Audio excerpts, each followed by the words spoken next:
Hey students, welcome back to your favourite channel Magnet Brains. This is me Shipra Tiwari. बहुत बहुत स्वागत है आपका। इस चैनल पे आपको क्या प्रोवाइड कराया जाता है आपको बहुत अच्छे से पता है, फ्री एजुकेशन, ताकि आप अपने लाइफ में बहुत अच्छा कर सकें। लास्ट क्लास में मैंने आपको हार्ट बीट के बारे में पढ़ा दिया था। हार्ट बीट में मैंने आपको ये पढ़ाया था कि किस तरीके से आपका हार्ट बीट होता है, ठीक है। उसमें मैंने आपको बताया था कॉन्ट्रैक्शन होता है which is called as systole, systole कुछ भी कह सकते हैं, और रिलैक्स होता है which is also called as diastole, diastole कुछ भी कह सकते हैं, ठीक है। पर आपको ये पता होना चाहिए what is the heart beat. एक कॉन्ट्रैक्शन और एक रिलैक्सेशन के बीच का जो समय है it is called as heart beat. तो एक कॉन्ट्रैक्शन एक रिलैक्सेशन होने में वी नीड 0.8 सेकेंड। तो एक हार्ट बीट होने में आपको 0.8 सेकेंड लगते हैं, मतलब एक बार कॉन्ट्रैक्ट और एक बार रिलैक्स होने में 0.8 सेकेंड लगते हैं।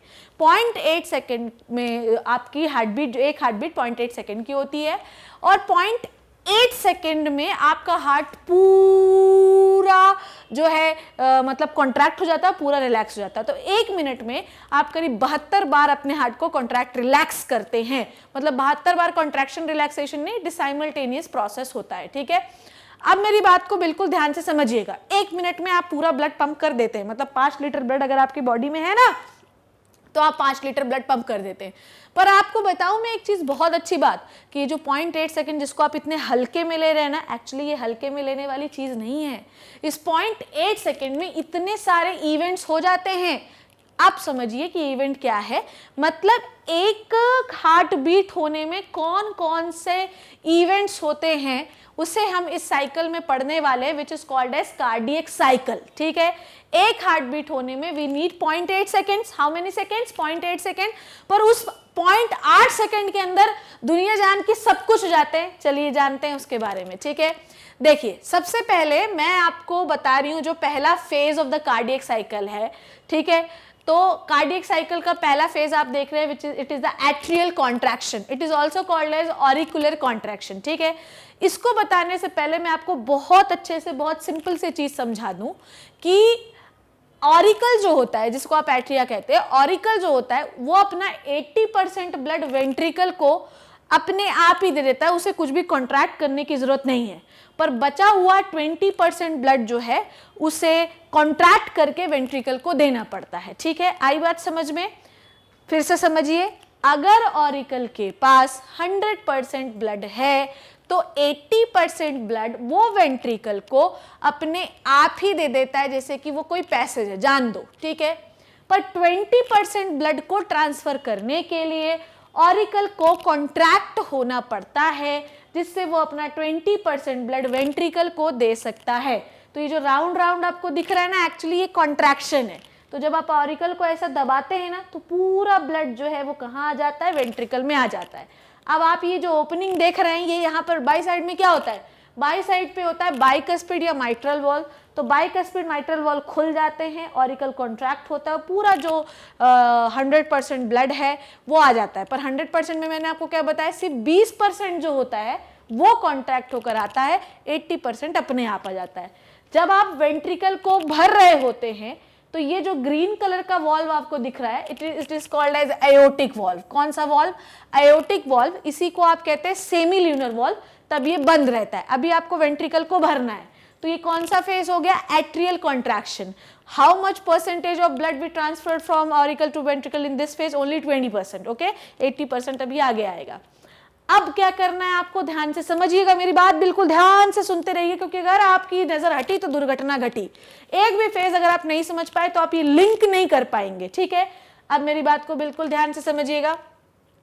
नेक्स्ट फेज में जब हम लोग आए तो अब क्या हो गया, पूरा ब्लड ऑरिकल ने दे दिया है वेंट्रिकल को, तो ये जो बाइकस्पिड वॉल्व आपको दिख रहे हैं ये बंद हो जाएंगे, ठीक है। और एयोटिक वॉल्व भी अभी खुला नहीं है। जब आपने पूरा ब्लड क्या दे दिया, वेंट्रिकल को दे दिया, तो वेंट्रिकल स्टार्ट कॉन्ट्रैक्टिंग, सिस्टली होगी, उसमें कॉन्ट्रैक्शन होगा। उसमें जब वेंट्रिकल में कॉन्ट्रैक्शन होगा तो ऐसे थोड़ी धन से ऐसा कॉन्ट्रैक्शन हो जाएगा तो पूरा 120 mmHg प्रेशर हो जाएगा, ठीक। नॉर्मली बीपी कितना होता है? 120/80 mmHg। तो सिस्टली का प्रेशर होता है, कॉन्ट्रैक्शन का प्रेशर होता है कितना? 120 mmHg, और रिलैक्स होने का प्रेशर होता है 80 mmHg, ठीक है। अब मेरी बात को बिल्कुल ध्यान से समझिएगा। जब आपने ऑरिकल से ब्लड किसको दिया? वेंट्रिकल को दिया, तो वेंट्रिकल कॉन्ट्रैक्ट होने लगा। देखिए अभी वेंट्रिकल कॉन्ट्रैक्ट हो रहा है। जब वेंट्रिकल कॉन्ट्रैक्ट होगा तो धीरे धीरे प्रेशर बिल्टअप होगा, धीरे धीरे कॉन्ट्रैक्ट होगा तो प्रेशर 0 से कितना हुआ 5 mmHg हुआ, 5 mmHg से कितना हुआ 80 mmHg हुआ। इतने प्रेशर होने के बावजूद आप इस एयोटिक वॉल्व को नहीं खोल सकते, सेमी ल्यूनर वॉल्व को नहीं खोल सकते। मैडम आप 80 mmHg बता रही, इतने में तो वॉल्व खुल जाना चाहिए। नो, 80 mmHg वेंट्रिकल में प्रेशर होने के बावजूद वेंट्रिकल 80 mmHg इतना सिकुड़ जाएगा कि चैम्बर का प्रेशर 80 mmHg प्रेशर हो जाएगा, पर फिर भी आप एयोटिक वॉल्व को नहीं खोल सकते क्योंकि अभी एयोटिक वॉल्व का प्रेशर भी 80 mmHg, एयोटा जो है आपकी, जो एयोटा है, दिस इज द एयोटा ना, आपकी सिस्टमिक आर्टरी है, इसका भी प्रेशर कितना है, इसका प्रेशर भी कितना 80 mmHg और आपके वेंट्रिकल का प्रेशर भी कितना 80 mmHg, जिसकी वजह से आप कोई भी वॉल्व नहीं खोल पाएंगे। ये तो बंदी हो गया था, ये वाला भी नहीं खोल पाएंगे। अब क्या कर रहे हैं, अब ना तो कोई ब्लड आप ला रहे हैं और ना ही कोई ब्लड ले जा रहे हैं। आई बात समझ में, ना तो कोई ब्लड आप ला रहे हैं ना तो कोई ब्लड ले जा रहे हैं, ठीक है। तो इस तरीके से ना तो आप कोई वॉल्यूम ऐड कर रहे हैं ना तो कोई वॉल्यूम निकाल रहे हैं। This is called as isovolumetric contraction. This is called as iso मतलब एक जैसा, वॉल्यूमेट्रिक मतलब वॉल्यूम, कॉन्ट्रैक्शन मतलब दबाना। अभी वेंट्रिकल में आप ना तो किसी भी अमाउंट ऑफ ब्लड को ले रहे हैं और ना तो किसी अमाउंट ऑफ ब्लड को निकाल रहे हैं। It is called as, that is why it is called as isovolumetric contraction. कारण समझ में आया कि दोनों का प्रेशर अभी इक्वल है, एओर्टा का भी और वेंट्रिकल का भी। थर्ड फेज में आइए आप, धीरे धीरे प्रेशर बिल्टअप हो गया, 0 से 5 mmHg हो गया, 5 mmHg से 80 mmHg हो गया और 80 mmHg से कितना हो गया 120 mmHg हो गया, ठीक है। 120 mmHg जब प्रेशर हो गया बच्चों, ध्यान से समझिए क्या हो गया, जब 120 mmHg हो गया तो अब प्रेशर वेंट्रिकल में क्या हो गया, ज्यादा हो गया। जैसे ही वेंट्रिकल में प्रेशर ज्यादा हो गया तो उसने प्रेशर से आयोटिक वॉल्व को खोल दिया। आयोटिक वॉल्व को खोल दिया तो दनादन जो ब्लड है वो कहाँ जाने लगा, वो जाने लगा आपके आयोटा में। कहाँ जाने लगा, आयोटा में जाने लगा। अब आप क्या देख रहे हैं, कितने प्रेशर से ब्लड कहाँ जा रहा है, आयोटा में। तो आयोटा का प्रेशर भी क्या हो जाएगा बताइए, आयोटा का प्रेशर भी ध्यान समझिए, तो आयोटा का प्रेशर भी क्या हो जाएगा आपका 120 mmHg। बिल्कुल ध्यान से समझिएगा, ठीक है। इसको मैं एक बार और अच्छे से आपको ड्रॉ करके समझा देती हूँ, ध्यान से समझिए। अभी क्या हो गया है आपका प्रेशर, ध्यान से समझिए कि अभी आपका प्रेशर क्या है 120 mmHg, ठीक है। 120 mmHg, 120 mmHg होगा तो फटाक से जो एयोटिक वॉल्व है, एयोटिक वॉल्व मतलब सेमी ल्यूनर वॉल्व क्या हो जाएगा, फट से ओपन हो जाएगा। जैसे ही वो ओपन होगा तो 120 mmHg प्रेशर से दनादन ब्लड कहाँ जाने लगेगा, एयोटा में, ठीक है। It is a part of the left heart, ठीक है। अब एयोटा का प्रेशर भी कितना हो गया 120 mmHg। अब मैंने एयोटा को ऐसा मोटा क्यों बना दिया, क्योंकि जो एयोटा या सिस्टमिक आर्टरी है ये इलास्टिक नेचर की होती है, तो इतने प्रेशर से जब तुम ब्लड दोगे ना तो वो थोड़ी सी फैल जाएगी, इसलिए मैंने यहाँ पे मोटा बना दिया। अब इतने प्रेशर से ब्लड बहेगा तो एयोटा पे भी क्या हो गया 120 mmHg हो गया। अब तुम क्या देख रहे हो कि अचानक से जब वॉल्व खुला तो इतनी तेजी से ब्लड कहाँ जाने लगा, बताइए कहाँ जाने लगा, एयोटा में। तो इतना तेज हो रहा है ना, तो it is called as rapid ventricular ejection. फटाक से जैसे ही एयोटिक वॉल्व खुला, ठीक है, it is the aortic valve, जैसे ही एयोटिक वॉल्व खुला दन दन दन दन दन दन ब्लड कहाँ पे जाने लगा, आपके एयोटा में जाने लगा। एयोटा का नेचर इलास्टिक है इसलिए वो फैल गई और एयोटा का भी प्रेशर अब कितना होने लगा 120 mmHg होने लगा। मैडम 120 mmHg होने लगा तो अब दोनों का प्रेशर हो गया है सेम, तो अब क्या वेंट्रिकल ब्लड ट्रांसफर नहीं करेगा, ऐसा बिल्कुल नहीं है, क्योंकि ये प्रेशर को डिस्ट्रीब्यूट कर रही है, आगे ब्लड सप्लाई कर रही है ना, तो उसका प्रेशर मेंटेन रहेगा, आगे प्रेशर कम होता जाएगा। नाउ नेक्स्ट थिंग, अब इसको आप कहते हैं रैपिड वेंट्रिकुलर इजेक्शन। जल्दी से वेंट्रिकल ने ब्लड को एयोटा को दिया, डन, कोई दिक्कत इसमें। अब मेरी बात को ध्यान से समझना, ठीक है, बिल्कुल सब लोग ध्यान से समझेंगे, इधर उधर नहीं देखेंगे। प्रेशर कितना था 0 से कितना हुआ 5 से कितना हुआ 80, ठीक है, 80 mmHg, और फिर कितना हुआ 120 mmHg। जब 120 हुआ, बिल्कुल ध्यान समझेंगे, जब 120 हुआ तो एयोटिक वॉल्व खुल गया और पूरा ब्लड कहाँ जाने लगा, एयोटा में जाने लगा। अब मेरी बात को बिल्कुल ध्यान से समझे सब लोग। जब 120 mmHg से अब धीरे धीरे क्या होगा, ब्लड का अमाउंट कम होने लगेगा तो वेंट्रिकल का प्रेशर गिरने लगेगा और ये वापस से कितने में आ जाएगा, 80 में आ जाएगा। तो यहां से ब्लड का ट्रांसफर तो होगा पर अब इतना तेजी से नहीं होगा, क्योंकि वेंट्रिकल का प्रेशर क्या है, गिरने लगा है, इसलिए वेंट्रिकल उतने तेजी से ब्लड को नहीं दे सकता है एओर्टा को।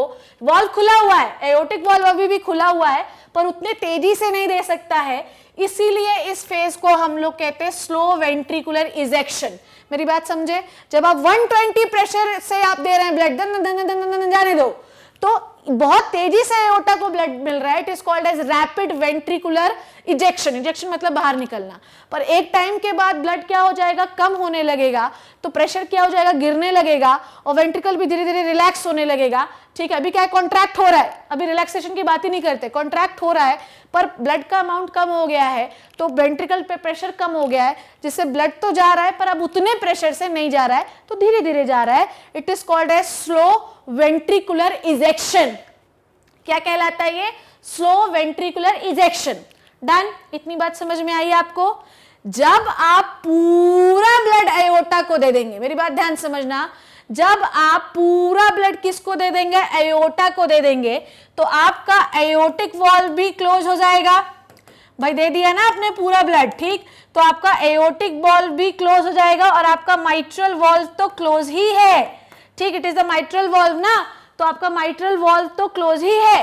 ठीक है, तो जब आप पूरा ब्लड एओर्टा को दे देंगे, अब वेंट्रिकल के पास ब्लड नहीं है, तो वेंट्रिकल क्या होने लगेगा, रिलैक्स होने लगेगा। आई बात समझ में। और आपका जो आपकी जो एट्रिया है, जो आपका ऑरिकल है, ये तो ऑलरेडी रिलैक्स था ही अभी, तो आपका पूरा चैम्बर क्या दिखाई दे रहा है आपको, रिलैक्स्ड। आपको पूरा चैम्बर क्या दिखाई दे रहा है, रिलैक्स्ड। ठीक है, आपका एओर्टिक वॉल्व भी बंद हो गया, आपका अभी माइट्रल वॉल्व भी बंद हुआ है। तो अब क्या हो रहा है, ना तो अभी फिर आप कोई वॉल्यूम ना ऐड कर रहे हैं, ना तो कोई वॉल्यूम निकाल रहे हैं, पर अब आप पूरे चैम्बर्स को क्या करे हुए हैं, रिलैक्स। यहां पर आप पूरे चैम्बर मतलब वेंट्रिकल को कॉन्ट्रैक्ट कर रहे थे, तो it is called as isovolumetric contraction. पर अब यहाँ पे वेंट्रिकल को आप क्या कर रहे हैं, रिलैक्स, पर ना तो कोई अमाउंट ऑफ ब्लड आप ले रहे हैं और ना तो कोई अमाउंट ऑफ ब्लड आप निकाल रहे हैं। That is why it is called as isovolumetric relaxation. ठीक, आइसोवॉल्यूमेट्रिक रिलैक्सेशन। डन, आई बात समझ में। अब इस पूरी कहानी में बिल्कुल ध्यान से समझेंगे, इस पूरी कहानी में हुआ क्या कि इस पूरी कहानी जब आप वेंट्रिकल में क्या कर रहे थे, ब्लड ले रहे थे, ब्लड निकाल रहे थे, तामझाम कर रहे थे, तो कंटिन्यूअसली लंग्स से आपका ऑरिकल ब्लड लिए जा रहा था। ठीक है, कंटिन्यूअसली ऑरिकल जो आपका लंग्स है वो ऑरिकल को ब्लड दिए जा रहा था। तो here the auricle is acting as a tank, here the auricle acting as a tank. इस पूरी कहानी में हो क्या रहा है कि वेंट्रिकल काम कर रहा है, ऑरिकल सिर्फ लंग से ब्लड लिए जा रहा है। कौन सा ब्लड, ऑक्सीजनेटेड ब्लड। ठीक, क्योंकि left part of the heart के बारे में बात कर रहे हैं। ठीक है, तो इससे क्या हो रहा है कि आपका ऑरिकल ब्लड लिए जा रहा है and auricle act as a tank, कुछ नहीं कर रहा ऑरिकल। अब क्या हुआ कि जैसे ही वेंट्रिकल पूरा रिलैक्स हो गया, दन से ऑरिकल जो है उसने कौन सा वॉल्व खोला, या प्रेशर बढ़ गया ऑरिकल में, तो माइट्रल वॉल्व ओपन हो गए। ठीक है, यहां पर जो आपके M.V माइट्रल वॉल्व क्या होंगे, ओपन होंगे, तो दन दन दन दन दन दन पूरा ब्लड क्या हो जाएगा, पूरा ब्लड कहां आने लगेगा, पूरा ब्लड आपके वेंट्रिकल में आने लगेगा।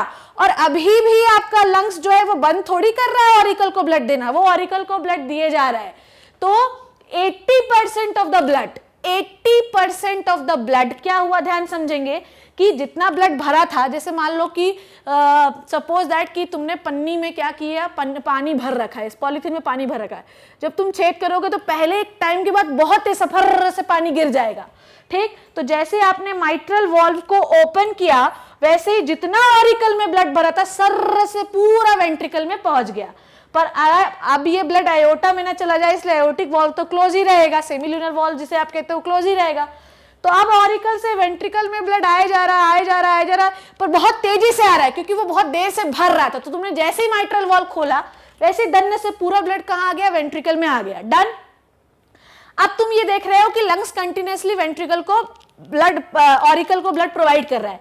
तो जब तुमने माइट्रल वॉल्व को खोला और ऑरिकल ने दन्ने से ब्लड किसको दिया, वेंट्रिकल को दिया, तो इतनी स्पीड से जब वेंट्रिकल में ब्लड गया तो it is called as rapid passive filling. बस तुमने माइट्रल वॉल्व को खोला, तुरंत ऑरिकल ने ब्लड किसको दिया, वेंट्रिकल को दिया, इसमें कोई मेहनत आपको नहीं करनी पड़ी, अपने आप ही गया। तो ये कौन सी फीलिंग हुई, पैसिव फीलिंग। कौन सी फीलिंग हुई, पैसिव, जिसमें कोई कॉन्ट्रैक्शन नहीं करना पड़ा। ठीक है, तो इस तरीके से क्या हो गया, जितना भी ब्लड उसमें भरा था सर्र से पूरा वेंट्रिकल में चला गया। अब मैं तुम्हें क्या समझा रही हूं कि भाई लंग्स तो ब्लड दिए जा रहा है, वो थोड़ी कभी रुकेगा, ठीक है। तो लंग्स ने क्या किया, कंटिन्यूसली ब्लड दे रहा है, तो एक टाइम के बाद टैंक में जितना भरा था वो तो अपने सर्र से निकाल दिया by the rapid passive filling, पर लंग्स अभी भी ऑरिकल को ब्लड दिए जा रहा है और अभी भी माइट्रल वॉल्व आपके खुले हुए हैं, तो थोड़ा थोड़ा अमाउंट भी आपके वेंट्रिकल में जाता जा रहा है। एक अमाउंट जो काफी देर से भर रहा था उसको आपने तुरंत भर दिया, it is by the rapid passive filling, पर कंटिन्यूसली फेफड़ा जो ऑरिकल को ब्लड दे रहा है वो भी आप धीरे धीरे धीरे धीरे करके भर रहे हैं। इसको तेज क्यों नहीं भर सकते, क्योंकि इतना ब्लड ही नहीं है तेज भरने के लिए, ठीक है। तो रैपिड पैसिव फिलिंग जो पूरा भरा हुआ है और अचानक से खोला, सर्र से भर गया वेंट्रिकल में, ठीक। पर स्लो पैसिव फिलिंग कि आपने पूरा ब्लड वेंट्रिकल को अब दे दिया है, अब धीरे धीरे लंग्स ऑरिकल को ब्लड देता जा रहा है और धीरे धीरे वो वेंट्रिकल को पास करते जा रहे हैं, ठीक है। आई बात समझ में कि रैपिड पैसिव फिलिंग क्या है, जब तुरंत खोलते हैं, तुरंत जितना भरा हुआ था इतने देर से ऑरिकल में सब दे दिया, पर धीरे धीरे जो लंग्स ब्लड को दे रहा है ऑरिकल को, वो भी धीरे धीरे आपके वेंट्रिकल में भरता जा रहा है। It is called as slow passive filling of ventricle. तो rapid passive filling of ventricle क्या होता है, अचानक से पूरा भर दिया और आपके वेंट्रिकल में थोड़ा सा ब्लड और किससे भरता है, slow passive filling of ventricle से, ठीक है। तो एक हो गया rapid passive filling of the ventricle, एक हो गया slow passive filling of the ventricle, जिसे आप डायस्टेसिस भी कहते हैं। पूरे कार्डियक साइकिल का सबसे बड़ा फेज जो है वो डायस्टेसिस ही है। डायस्टेसिस वो फेज है जिसमें लंग्स ऑरिकल को ब्लड देता जा रहा है और ऑरिकल वेंट्रिकल को ब्लड देता जा रहा है। इसमें वो एक पाइप की भांति, पाइप की तरह वर्क कर रहे हैं, इसमें नो कॉन्ट्रैक्शन रिलैक्सेशन, एक पाइप की तरह वर्क कर रहे हैं कि लंग्स देता जा रहा है, धीरे धीरे हम वेंट्रिकल को देते जा रहे हैं, लंग्स देता जा रहा है, धीरे धीरे हम वेंट्रिकल को देते जा रहे हैं। तो यहाँ पर वो एक पाइप की तरह बिहेव कर रहा है ऑरिकल, और इसे आप स्लो पैसिव फिलिंग भी कहते हैं क्योंकि धीरे धीरे हो रहा है, और इस प्रोसेस को आप डायस्टेसिस भी कहते हैं। पूरे कार्डियक साइकिल का सबसे लॉन्गेस्ट फेज जो होता है वो डायस्टेसिस भी होता है। आई बात समझ में। फिर आपको ये हो गया स्लो पैसिव फिलिंग, ग्रीन वाला धीरे धीरे भरा, ये हो गया rapid passive filling of ventricle, ठीक है। पर लास्ट में मैंने आपको एंड सिस्टोलिक वॉल्यूम भी लिखा है। जब आप वेंट्रिकल को कॉन्ट्रैक्ट करते हैं, ठीक है, इवन जब वेंट्रिकल रिलैक्स होता है, फिर भी कुछ अमाउंट ऑफ ब्लड हमेशा आपके वेंट्रिकल में बना ही रहता है। It is called as end systolic volume, ठीक। तो वेंट्रिकल कॉन्ट्रैक्ट होकर सारा ब्लड आयोटा को दे देता है, डन। पर देने के बावजूद कुछ अमाउंट ऑफ ब्लड हमेशा आपके वेंट्रिकल में बना ही रहता है। It is called as end systolic volume, ठीक है। फिर ये हो गया end systolic volume, rapid passive filling of ventricle, जब आपने तुरंत वॉल खोला और सारा ऑरिकल का ब्लड वेंट्रिकल में आ गया। Slow passive filling of the ventricle, it is also called as diastasis, जिसमें धीरे धीरे लंग्स ब्लड देता जा रहा है ऑरिकल को, ऑरिकल वेंट्रिकल को देता जा रहा है। यहाँ पर एक पाइपलाइन बनी हुई है। उसके बाद लास्ट फिर वही एट्रियल कॉन्ट्रैक्शन होगा कि 80% ऑफ वेंट्रिकल तो आपने रैपिड पैसिव फिलिंग से भर लिया है और स्लो पैसिव फिलिंग से भर लिया है, पर 20% ऑफ द ब्लड जो ऑरिकल में है वो कॉन्ट्रैक्शन से ही वेंट्रिकल में भरा जाएगा। It is called as atrial contraction, ठीक है। So this is the cycle of the cardiac your heart, जिसमें ये इवेंट होते हैं, ठीक है। तो सबसे पहला इवेंट मैंने आपको बताया एट्रियल कॉन्ट्रैक्शन, जिसमें 20% जो ब्लड ऑरिकल में है वो वेंट्रिकल में आएगा, बाकी 80% by the rapid passive filling and slow passive filling. फिर उसके बाद ventricle isovolumetric contraction of the ventricle, जिसमें ना तो आप कोई ब्लड ला सकते हैं ना तो कोई ब्लड दे सकते हैं, सिर्फ कॉन्ट्रैक्शन से प्रेशर बढ़ा रहे हैं। जब वेंट्रिकल में प्रेशर बढ़ जाएगा तो आपका सेमील्यूनर वॉल्व, एओर्टिक वॉल्व खुल जाएगा। एओर्टिक वॉल्व खुल जाएगा तो सारा ब्लड कहाँ जाने लगेगा, आपके एओर्टा में जाने लगेगा। It is called as rapid ventricular ejection, जल्दी जल्दी दो। पर जब प्रेशर 120 से 80 आ जाएगा तो अभी भी वेंट्रिकल ब्लड को दे रहा है, पर धीरे धीरे दे रहा है। It is called as slow ventricular ejection, ठीक है। उसके बाद जब वेंट्रिकल पूरा ब्लड आयोटा को दे देगा तो वो रिलैक्स होने लगेगा। रिलैक्स होने के बाद रिलैक्स होने लगेगा और आपका एओर्टिक वॉल्व बंद हो जाएगा। पर अभी भी इस पूरी कहानी में ऑरिकल क्या कर रहा है, ऑरिकल लंग्स से ब्लड लिए जा रहा है, वो टैंक की तरह बिहेव कर रहा है। माइट्रल वॉल्व को बंद कर दिया, वेंट्रिकुलर कॉन्ट्रैक्शन के होने के बावजूद, पूरा ब्लड आयोटा को देने के बावजूद आपके वेंट्रिकल में जो ब्लड बचा रहता है वो कहलाता है एंड सिस्टोलिक वॉल्यूम। फिर आपने माइट्रल वॉल्व खोला और जितना इतने देर से आप भर रहे थे वो सारा ब्लड आपने वेंट्रिकल को दे दिया। किसको दे दिया आपने, वेंट्रिकल को दे दिया, डन। उसके बाद आपने वेंट्रिकल को देने के बाद, ध्यान से समझेंगे, वेंट्रिकल को देने के बाद आपने क्या किया, वेंट्रिकल को देने के बाद आपने क्या किया कि अब लंग्स तो आपको कंटिन्यूसली ऑरिकल को ब्लड दे ही रहा है ना, अब धीरे धीरे धीरे धीरे वो वेंट्रिकल को और भरते जाएंगे, पर धीरे काम हो रहा है. It is that is what is called as slow passive filling of the ventricle. So this is the rapid passive filling of the ventricle. This is the slow passive filling of the ventricle, which is also called as diastasis. ठीक है, आई बात समझ में. इस पूरी कहानी को होने के लिए सिर्फ और सिर्फ, जो इतनी देर से मैं बोले जा रही हूँ, इस पूरी कहानी को होने में सिर्फ और सिर्फ 0.8 सेकेंड लगते हैं. ठीक है, अब समझना, आर्ट्रियल सिस्टोल होने में, एट्रिया को जो 20% ब्लड आप वेंट्रिकल को दे रहे हैं उसमें सिर्फ 0.8 सेकेंड लगता है. ठीक है, आई बात समझ में, 1 लिख दूं मैं यहाँ पे, 0.8 सेकेंड लगता है. आर्ट्रिया को सिस्टोल मतलब आप देखिए कि ऑरिकल कितने फेजेस में रिलैक्स हो रहा है, बहुत समय तक. ठीक है, तो कितने समय लगते हैं, 0.7. वेंट्रिकल को सिकोड़ने में कितना समय लगता है, 0.3. और वेंट्रिकल को रिलैक्स होने में कितना समय लगता है, 0.5. कैलकुलेट करिए. ठीक, 0.1. ठीक, ओके, एवरेज निकालिए इसका, 0.1 प्लस 0.7. ठीक, और plus 0.3.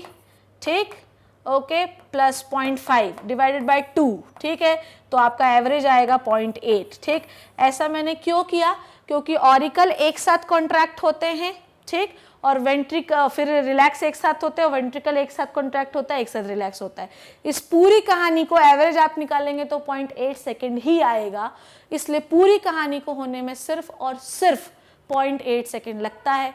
So this is all about the cardiac cycle. ये बहुत ही इंपॉर्टेंट इमेज है, इसका स्क्रीनशॉट आपको लेना है. ये किसी भी बुक में नहीं दिया हुआ है, ना तो इंटरनेट में दिया हुआ है, ना तो कहीं भी दिया हुआ है. ठीक है, तो इसका स्क्रीनशॉट लेना आपको बहुत ज़्यादा ज़रूरी है. ये कहीं ढूंढेंगे कहीं नहीं मिलेगा. ठीक है, ठीक, it is only made by me. ठीक है, तो ये आप स्क्रीनशॉट ले लीजिए. इन द नेक्स्ट क्लास मैं आपको इसकी थ्योरी के बारे में बता दूंगी. ठीक, तो आपको थ्योरी का भी नोट्स मिल जाएगा. ठीक, so this is all about the cardiac cycle. I hope you learned, enjoyed the lecture. It is very important. मैंने बहुत समय दिया इसको बनाने, इसको बिल्ड करने में. मैं चाहती हूँ कि आपके दिमाग तक घुस जाए. तो see you in the next class. घर पे रहिए, सेफ रहिए. Thank you so much.